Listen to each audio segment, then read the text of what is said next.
So ayun mga TH, continue tayo. Yun na po ito, napuno na kasi yung memory ng cellphone ko. Ayun, yung mga nagtatanong nga pala kung paano yung mga nag-i-inquire sa akin kung paano pala yung mag-order, at paano magbayad.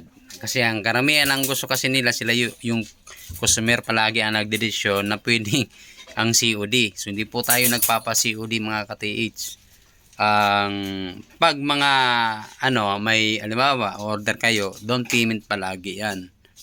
Ayan, down payment halimbawa sabihin niya natin yung itong Gold Blaster na yan.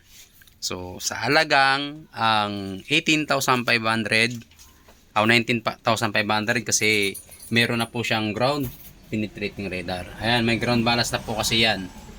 Naka-upgrade na po kasi yan. So lahat yan nilagyan ko na. Ngayon, 2 years warranty yan.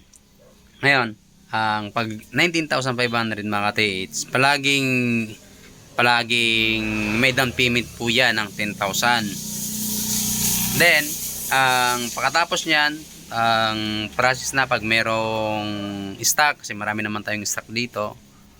Labas muna. Pag nakabayad kayo ng down payment through GCash o Palawan, ipaprocess natin yung unit. And then, isang oras, punta tayo ng LBC, pagkapunta ng LBC, may video call tayo. Tapos, ibibidyohan ko yung paano nila ipapackage yan. Tapos, yung resibo, ipapakita ko. Pero yung tracking number muna ang hindi ko ipapakita. Katulad ng ganito mga ka-TH, papakita ko sa inyo. Ayan. So, ganito ang ipapakita ko dyan na doon nyo na malalaman na ibig sabihin na naipadala ko na yung unit. Pero yung tracking number na yan, yan ang pinakamahalaga sa lahat.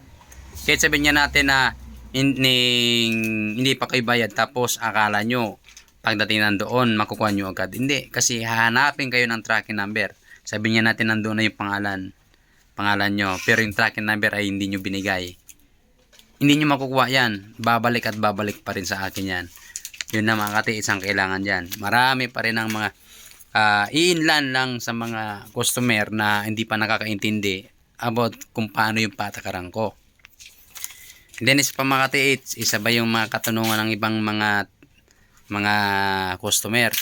Ang mahal naman ng unit mo, overprice. Paano po magiging overprice yan? Samantalang kahit sabihin natin na kinuha ko sa ibang bansa yan, natural akong papatong doon. Ngayon, siyempre business yan Ngayon, ang sarili kong gawa yan. Tapos ang isa pa dyan ng katanungan,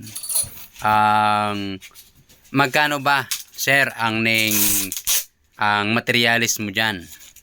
Sasabihin ko lang, siyempre totoong tao, pagpakatotoo tayo. Around 1,000 ang gastos dyan. Sabihin natin na sa 500 o 250 yan. Ngayon, minsan yun ang binabasya nila. Sir, yun lang pala mura lang pala yung materialis tapos mahal yung binebenta. Natural. Ito ang tanong. Ito ang sagot ko sa inyo. Awang tanong. Yung materialis